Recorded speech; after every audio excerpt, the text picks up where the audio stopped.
ruidos. Oh sí, claro que hay ruidos, el viento en las ramas y el rumor del agua en la garganta. En cuanto a vagabundos, no, coronel, no abunda por aquí esa clase de ganado. Además, Merran pone mucho cuidado en la vigilancia de la puerta del parque. Jarvis debía de estar nervioso, porque no paraba de moverse mientras hablaba. Se mantenía en la penumbra y solo me miraba cuando no le quedaba más remedio. Estaba claro que su mente padecía algún trastorno y que tenía sus propios motivos para guardar silencio. Su mujer estaba sentada y le dirigía rápidas miradas de vez en cuando, pero no decía nada. La cocina era confortable, cálida y luminosa, todo lo contrario de la gélida y misteriosa noche que reinaba en el exterior. Me parece que te estás burlando de mí, Jarvis, dije. ¿Burlándome, coronel? Ni mucho menos. ¿Por qué iba a burlarme? Si el mismo diablo estuviera en la vieja mansión, a mí no me interesaría lo más mínimo. Sandy. Calla. Gritó su mujer, en tono perentorio. ¿Cómo quieres que me calle, si el coronel está aquí, haciéndome preguntas?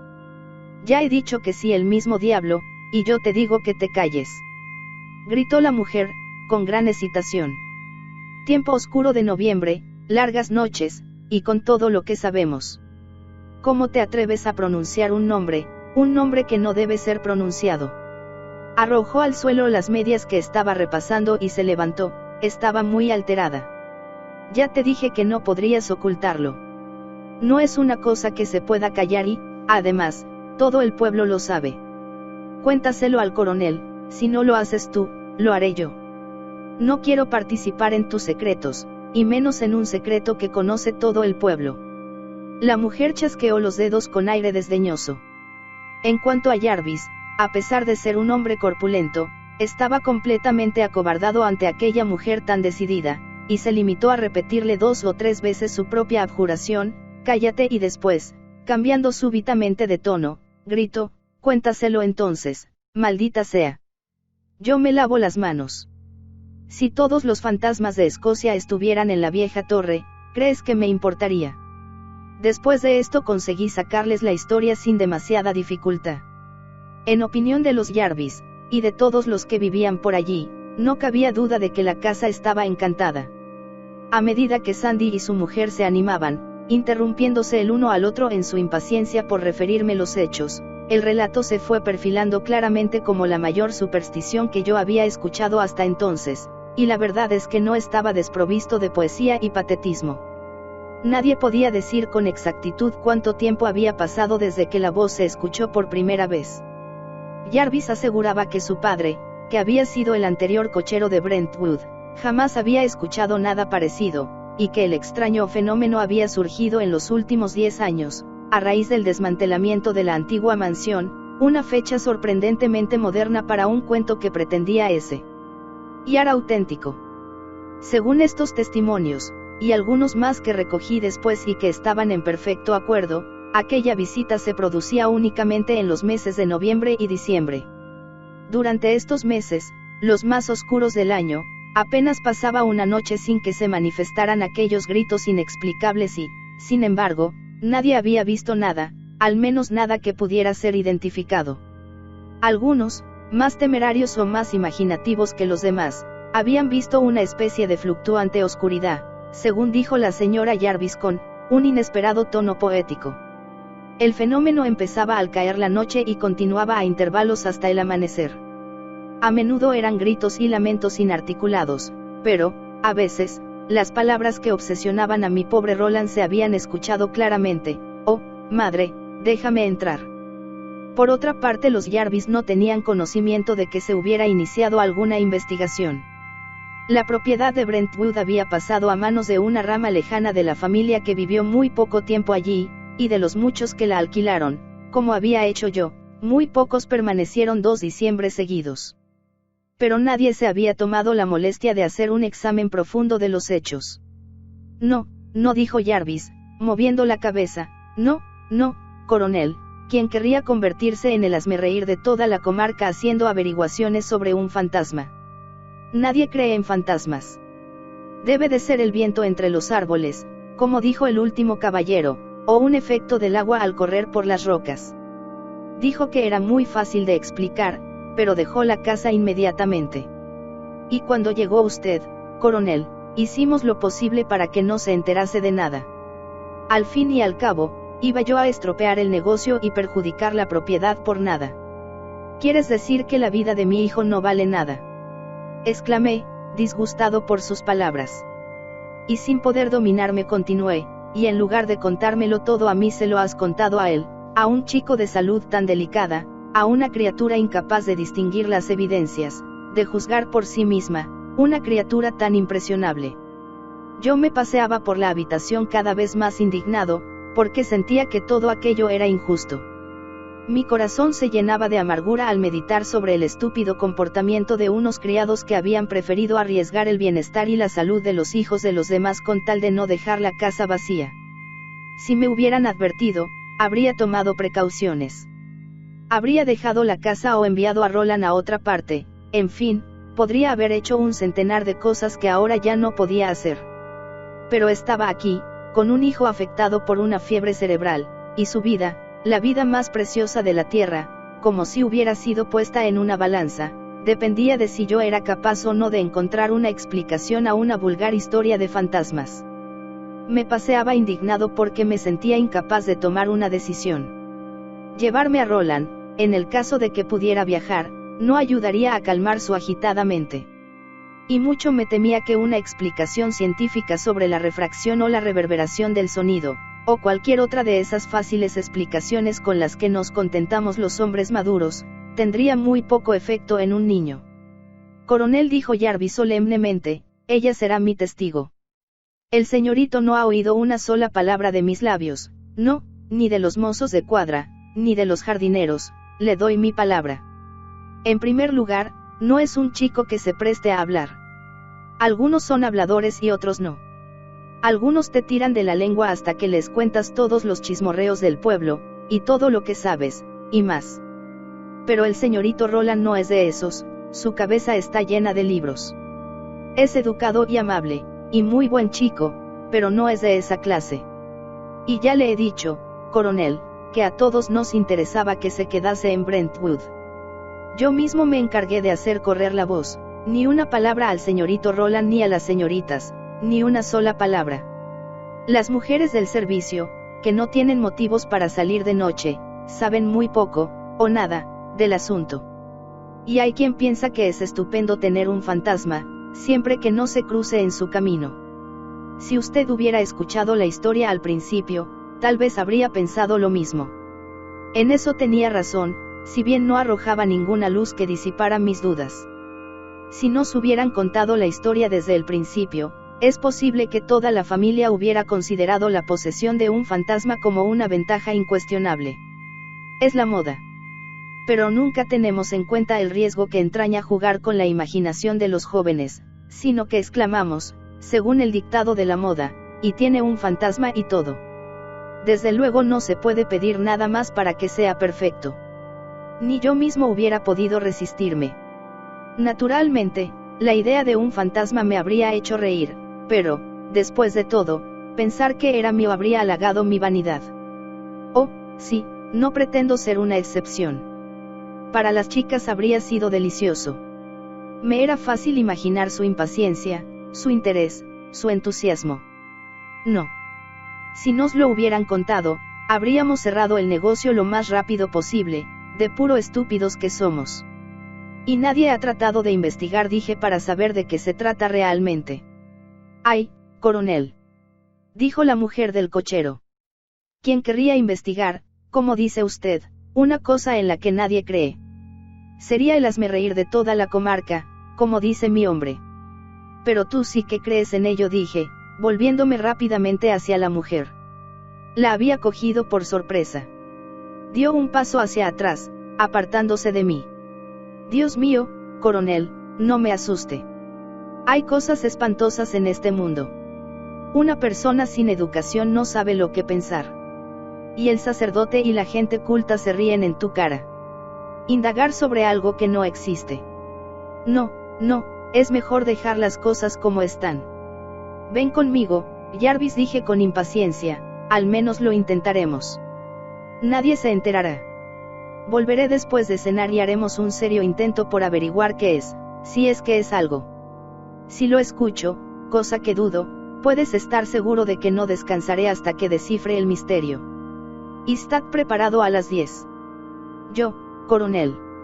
Repitió, limpiándose el sudor de la frente. Su rechoncha cara le colgaba en blandos pliegues, le temblaban las rodillas y la voz se le quedaba atascada en la garganta. Entonces empezó a frotarse las manos y a sonreírme de forma desaprobadora y estúpida. No hay nada que yo no hiciera por complacerle, coronel, dijo, dando un paso hacia atrás.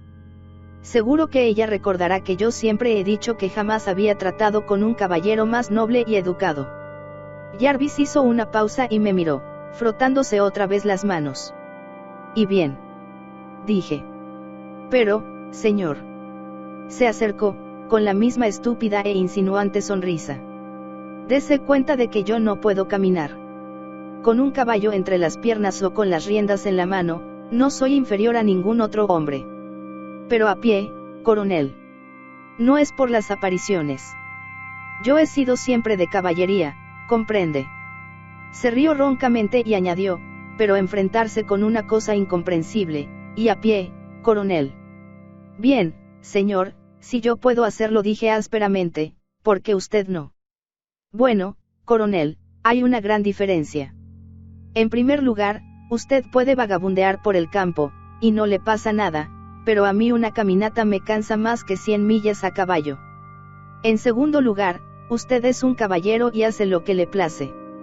Usted no es tan viejo como yo, y lo que me propone es en beneficio de su propio hijo, y además, coronel, él cree en ello y usted no, dijo la mujer. ¿Vendría usted conmigo? Dije, volviéndome hacia ella.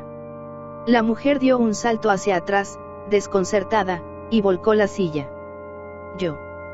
Dijo, con un chillido que concluyó en una especie de risa histérica. Yo le acompañaría, pero ¿qué diría la gente del pueblo al enterarse de que el coronel Mortimer anda por ahí con una vieja tonta pegada a sus talones? La sugerencia me hizo reír, a pesar de que no tenía ninguna gana de hacerlo. Lamento que tengas tan poco espíritu, Jarvis, dije. Supongo que tendré que buscar a otro. Jarvis, herido por lo que acababa de decir, empezó a protestar, pero le corté enseguida. Mi mayordomo era un soldado que había luchado a mi lado en la India, y se suponía que no le tenía miedo a nadie, ya fuera hombre o demonio, y de ninguna manera al primero. Además, estaba perdiendo el tiempo allí. Los Jarvis experimentaron un gran alivio al librarse de mí. Me acompañaron hasta la puerta dando muestras de una exagerada cortesía. En el exterior, los dos mozos de cuadra esperaban muy cerca, y mi súbita salida los desconcertó un poco. No puedo asegurar que hubieran estado escuchando, pero estaban lo suficientemente cerca para haber cogido algún fragmento de la conversación. Cuando pasé delante de ellos agité la mano en respuesta a sus saludos, y me dio la impresión de que ellos también se alegraban de verme marchar.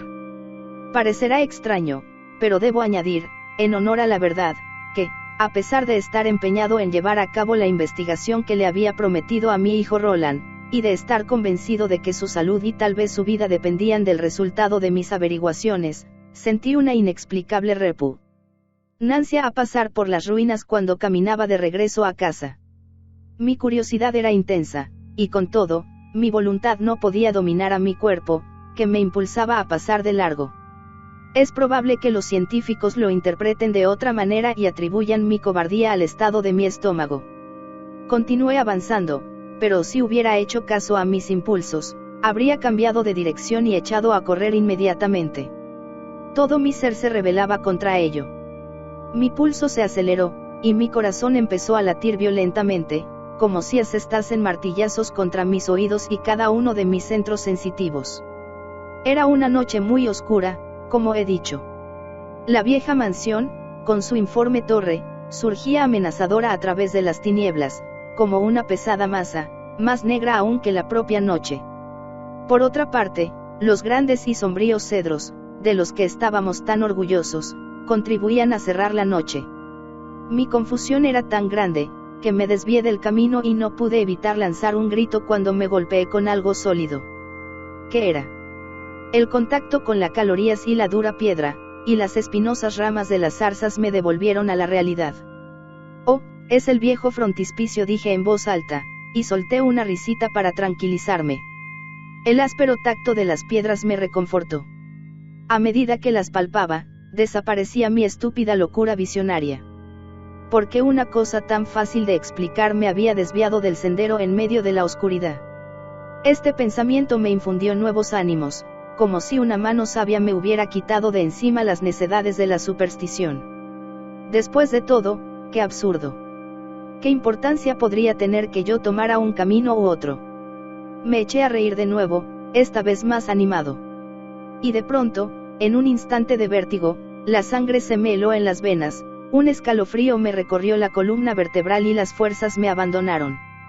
A mi lado, muy cerca de mis pies, sentí un suspiro. No era un gemido ni un lamento. No, no era algo tan tangible. Era un suspiro bajo, tenue e inarticulado. Di un salto hacia atrás y mi corazón dejó de latir. Un error. No, no era posible que me hubiera equivocado. Lo había sentido nítidamente, como si hubiera sido mi propia voz. Era un suspiro débil y fatigado, muy prolongado, como si se alargara al máximo para vaciar en él toda la tristeza del mundo. Escuchar una cosa semejante en la oscuridad, en la soledad de la noche, aunque todavía era temprano, producía un efecto que soy incapaz de describir.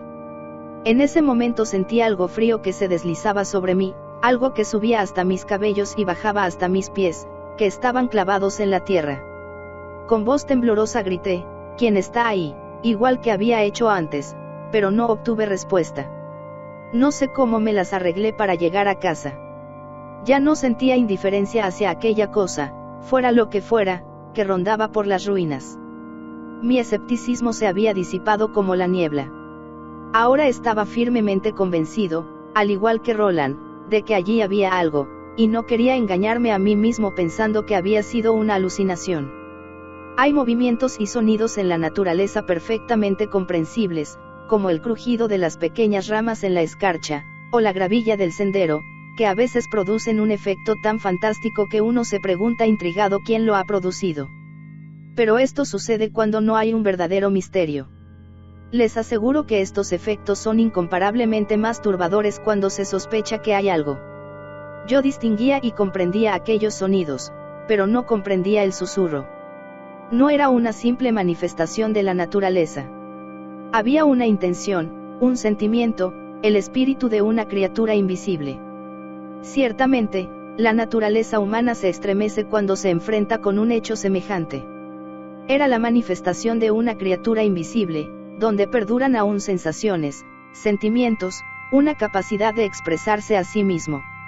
Ahora no tenía la necesidad imperiosa de dar la espalda al escenario de los acontecimientos que había experimentado al ir hacia las cuadras, pero corrí a casa impelido por el deseo de hacer lo que fuera preciso para descifrar el misterio. Cuando llegué, Bagley estaba en el salón, como de costumbre. Siempre estaba allí a esa hora de la tarde, aparentando estar muy ocupado, pero yo sabía que jamás hacía nada. La puerta se abrió y me precipité jadeando en el interior. Sin embargo, la serenidad de su mirada cuando vino a ayudarme a quitarme el abrigo me tranquilizó por un momento. Cualquier cosa que se apartara de la normalidad, cualquier cosa incomprensible o ilógica se desvanecía en presencia de Bagley. Si ustedes lo vieran, se maravillarían de su compostura, la perfección de la raya de sus cabellos, el modo de anudarse la corbata en el blanco cuello, la caída de los pantalones, todo perfectas obras de arte. Pero lo que marcaba la diferencia es que cualquiera podía ver cómo estaban realizadas.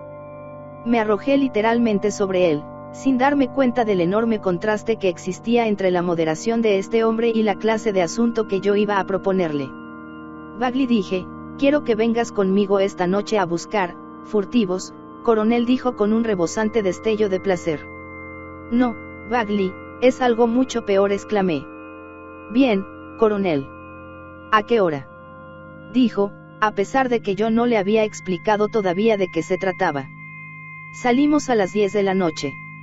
En el interior de la casa todo estaba en calma. Mi mujer acompañaba a Roland, que había pasado el día tranquilo, según me informó, y que, a pesar de que la fiebre debía seguir su curso, Había mejorado desde que yo llegué. Le aconsejé a Bagley que se pusiera un grueso abrigo sobre su chaqueta de noche, al igual que había hecho yo, y también unas fuertes botas, porque el suelo estaba como una esponja, o peor. Mientras hablaba con él, casi me olvidé de la aventura que íbamos a emprender. La oscuridad era más espesa que antes. Bagley no se apartaba de mi lado. Yo llevaba una pequeña linterna que nos ayudaba a orientarnos. Por fin llegamos a la curva en que los senderos se bifurcan. A un lado estaba el césped, con la pista para jugar a los bolos, del que las chicas se habían apoderado para jugar al croquet. Era un precioso recinto rodeado por grandes setos de acebo, que tendrían más de 300 años de edad. Más allá se destacaban las ruinas. A ambos lados se extendían las tinieblas, pero antes de llegar a las ruinas había una pequeña abertura desde la que podíamos vislumbrar los árboles y la línea más iluminada de la avenida. Pensé que era mejor parar allí y tomar aliento. Bagley, dije, hay algo en las ruinas que no puedo comprender. Allí nos dirigimos. Mantén los ojos abiertos y camina con mucho cuidado. Y estad preparado para atacar cualquier cosa extraña que veas, ya sea hombre o mujer. No le hagas daño, pero captúralo, ya te digo, cualquier cosa que veas. Coronel, dijo Bagley, con un pequeño temblor en su aliento, dicen que hay algo allí, algo que no se puede calificar ni de hombre ni de mujer. No había tiempo de explicaciones. ¿Te atreves a seguirme, compañero? Esta es la cuestión, dije. Bagley se cuadró sin decir una palabra y saludó. En ese momento supe que no tenía nada que temer. Avanzamos hasta el lugar donde yo suponía que había llegado cuando escuché el suspiro. La oscuridad, sin embargo, era tan densa que todas las referencias de árboles y senderos habían desaparecido. En determinados momentos notábamos que caminábamos sobre la grava, en otros nos sumergíamos silenciosamente en la resbaladiza hierba. Eso era todo. Apagué mi linterna porque no deseaba espantar a nadie, quien quiera que fuese. Creo que Bagley seguía exactamente mis pasos según nos acercábamos al lugar donde yo suponía que se levantaba la inextricable masa de ruinas de la antigua mansión. Era harto trabajoso avanzar a tientas en su busca, y la única señal de nuestros progresos eran las impresiones que producían nuestros pies en la tierra húmeda. Al cabo de un rato me paré para intentar averiguar dónde nos encontrábamos. Todo estaba muy silencioso, pero no más de lo que es usual en una noche de invierno. Los sonidos que ya he mencionado, el rumor de las ramas, el rodar de alguna piedra, el crujido de las hojas muertas, el deslizamiento de una criatura entre la hierba eran perceptibles si se prestaba atención. Quizá estos ruidos son misteriosos cuando la mente no está preocupada, pero en aquellos momentos los sentía como signos reveladores de que la naturaleza estaba viva, a pesar de la gélida mortaja de la escarcha. Mientras permanecíamos allí, silenciosos e inmóviles, llegó hasta nuestros oídos el prolongado ulular de una lechuza desde los árboles de la garganta. Bagley había entrado en un estado de nerviosismo general, y se sobresaltó con el grito, aunque no sabía exactamente qué era lo que le asustaba. Para mí aquel grito fue agradable y estimulante, pues me resultaba comprensible. Una lechuza, dije en voz baja. Sí, coronel, dijo Bagley, al que le castañeteaban los dientes. Permanecimos inmóviles durante 5 minutos, mientras la voz de la lechuza quebraba la quietud del aire, ensanchándose en círculos y perdiéndose finalmente en la oscuridad. Este sonido, que no es de los más agradables de escuchar, casi consiguió alegrarme. Era natural y mitigaba la tensión de mi mente. Reanudé el camino con renovadas fuerzas, pues mi excitación nerviosa se había suavizado. De repente, muy cerca, a nuestros pies, estalló un grito. Me lancé hacia atrás impelido por la sorpresa y el terror y fui a parar bruscamente contra la superficie áspera de los muros y las zarzas con las que me había golpeado antes. Este nuevo sonido surgía de la tierra. Era una débil, quejumbrosa y dolorida voz, llena de angustia y sufrimiento. El contraste entre este sonido y el grito de la lechuza era indescriptible. Uno era saludable, por lo que tenía de salvaje y natural, y no hacía mal a nadie. El otro le helaba a uno la sangre en las venas, y estaba preñado de miseria humana. Con gran esfuerzo, pues me temblaban las manos, a pesar de que hacía lo imposible por mantener la serenidad, conseguí encender la linterna. La luz se proyectó como algo vivo, e iluminó el lugar en un instante. Estábamos dentro de lo que podía haber sido el interior del edificio en ruinas, del que solo quedaba el frontispicio. Estaba ahí, al alcance de la mano, con su puerta vacía, que comunicaba directamente con las tinieblas del parque. La linterna iluminaba un trozo del muro, cubierto de brillante hiedra, que parecía una nube de oscuro verdor. Iluminaba también las zarzas y los espinos, que se agitaban sombríamente a uno y otro lado, y debajo, aquella puerta abierta y vacía, una puerta que conducía a la nada. La voz surgía del exterior y se extinguía justamente al llegar al extraño escenario que nos mostraba la luz. Hubo un momento de silencio, pero enseguida estalló de nuevo. El sonido era tan cercano, tan penetrante, tan angustioso, que la linterna se me cayó de las manos como consecuencia del sobresalto nervioso que experimenté. Mientras la buscaba a tientas en la oscuridad, Bagley me agarró de la mano. Creo que el hombre debía de estar de rodillas, pero en esos momentos yo estaba demasiado alterado para fijarme en los pequeños detalles. Se aferró a mí, aterrorizado, olvidando su acostumbrada corrección. Por amor de Dios, ¿qué es eso, señor? Si yo me dejaba dominar por el pánico también, estábamos perdidos. No lo sé, dije. No sé más que tú, eso es lo que tenemos que averiguar. Arriba, compañero, arriba. Le ayudé a incorporarse. ¿Prefieres dar la vuelta y examinar la otra parte, o quedarte aquí con la linterna? Bagley jadeó, y me miró con cara de terror. No podemos quedarnos juntos, coronel. Dijo, las rodillas le temblaban ostensiblemente. Le empujé contra la esquina del muro y le puse la linterna en la mano. No te muevas de aquí hasta que vuelva. Controla tus nervios y no permitas que nada ni nadie pase por aquí. La voz estaba a 2 o 3 metros de nosotros, de eso no cabía duda. Me encaminé hacia la otra parte del muro, poniendo el mayor cuidado en no separarme de él. La linterna temblaba en las manos de Bagley, pero a través de la puerta vacía se distinguía perfectamente un bloque de luz rectangular que enmarcaba los desmoronados contornos y las masas colgantes de follaje. Al otro lado me pareció ver una especie de bulto.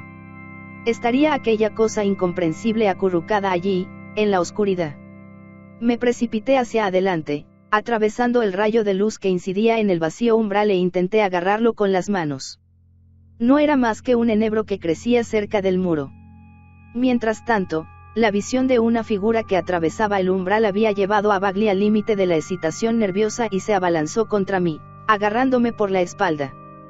«Ya lo tengo, coronel. Ya lo tengo», gritó, con un tono de voz insospechadamente eufórico. El pobre hombre había experimentado un gran alivio al pensar que había atrapado a un simple ser humano. Pero en ese preciso instante la voz brotó de nuevo en medio de nosotros, a nuestros pies, tan cercana e intensa que era materialmente imposible que existiera una separación. Bagley se apartó violentamente de mi lado y se estrelló contra el muro, con la mandíbula desencajada, como si le estuvieran matando. Supongo que en ese mismo instante se dio cuenta de que era a mí a quien había atrapado. Yo, por mi parte, apenas podía dominarme. Le arrebaté la linterna y enfoqué frenéticamente a mi alrededor. Pero nada, allí no había nada, solo el enebro, un enebro que juraría que no había visto hasta entonces, la tupida y brillante hiedra y las zarzas que se agitaban. El sonido estaba ahora a mi lado, pegado a mis oídos. Y lloraba como si suplicase por su vida. Yo no sé si escuché las mismas palabras que Roland había escuchado, o si, debido al grado de mi excitación, la imaginación de mi hijo se había apoderado de la mía.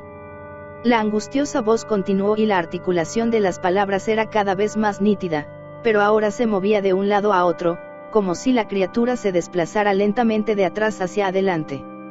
Madre. Madre, y a continuación una explosión de gemidos y lamentos.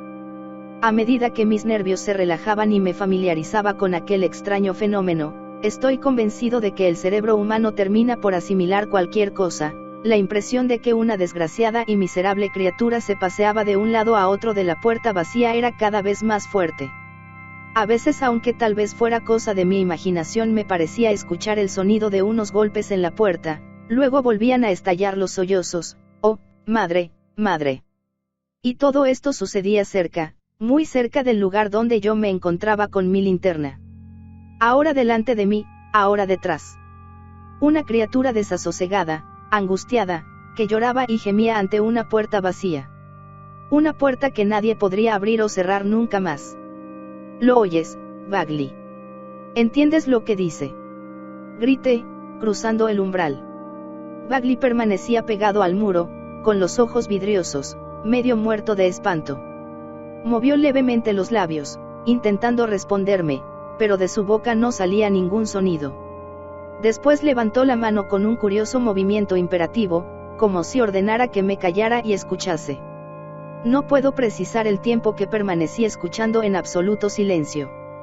Para mí, aquellos extraños acontecimientos comenzaron a cobrar un interés inusitado, y caí presa de una excitación que no se puede expresar con palabras.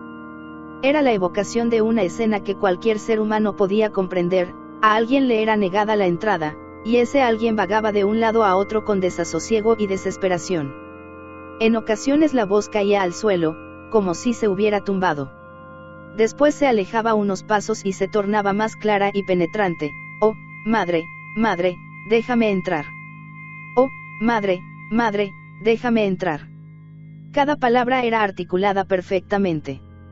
No es extraño que mi hijo se hubiera vuelto loco de pena. Intenté concentrar mis pensamientos en Roland y en la confianza que tenía en que yo fuera capaz de hacer algo, pero mi cabeza daba vueltas por la emoción, incluso en esos momentos en que ya había superado parcialmente mi terror. Las palabras se extinguieron finalmente, y solo quedaron los angustiosos sollozos y lamentos. «En nombre de Dios, ¿quién eres?», grité, sintiendo que usar el nombre de Dios en tales circunstancias era un acto de irreverencia para un hombre que, como yo, no creía en fantasmas ni en cosas sobrenaturales, pero, a fin de cuentas, ya lo había hecho. Me quedé esperando, mientras el corazón me daba tumbos del miedo que tenía a ser respondido. No sabría explicar por qué me sucedían estas cosas, pero tenía la impresión de que si había una respuesta, excedería el límite de lo que yo podía soportar. Pero no sucedió tal cosa. El lamento prosiguió, y después, como si se tratara de una escena real, el tono de la voz se fue elevando y las palabras se repitieron una vez más. «Oh, madre, déjame entrar. Oh, madre, déjame entrar», con una expresión de angustia que le partía a uno el corazón. Como si se tratara de una escena real. ¿Qué quiero decir con esto? Supongo que a medida que se desarrollaban los acontecimientos me sentía menos perturbado. Empecé a recobrar el uso de mis sentidos. Trataba de explicarme el misterio diciéndome que todo esto había sucedido en el pasado, que era el recuerdo de una escena real. No puedo decir por qué me parecía tan satisfactoria y tranquilizadora esta explicación, pero lo cierto es que me tranquilizaba. Seguí escuchando, pero ahora con ánimo diferente, como si fuera espectador de una representación dramática, olvidándome de Bagley, al que creía desmayado contra el muro. Estaba tan absorbido por esta extraña representación que volví en mí violentamente ante la repentina aparición de algo que hizo que el corazón me diera un vuelco una vez más. Era una figura alargada y negra que movía los brazos en el portal. «Entre. Entre. Entre», gritaba roncamente, con un tono de voz grave y profundo. Y entonces, el pobre Bagley cayó sin sentido a través del umbral. Era un hombre menos complicado que yo, y no había sido capaz de soportarlo por más tiempo. Su repentina aparición me había hecho confundirlo con un ser sobrenatural y, evidentemente, a él le había sucedido lo mismo, de manera que tardé unos segundos en reaccionar. Más tarde recordé que desde el momento en que me puse a atender a Bagley, la voz se había dejado de escuchar. Tardé un rato en conseguir que se recobrara. Realmente debía de haber sido una escena sorprendente. La luz de la linterna se proyectaba y formaba un círculo luminoso en la oscuridad, la pálida cara de Bagley yacía sobre la negra tierra, y yo estaba encima de él, haciendo lo posible para que volviera en sí. Probablemente, si alguien me hubiera visto en ese momento habría pensado que estaba asesinándole. Al fin mis esfuerzos fueron recompensados y conseguí derramarle un poco de brandy en la garganta. Se incorporó y miró alrededor desconcertado.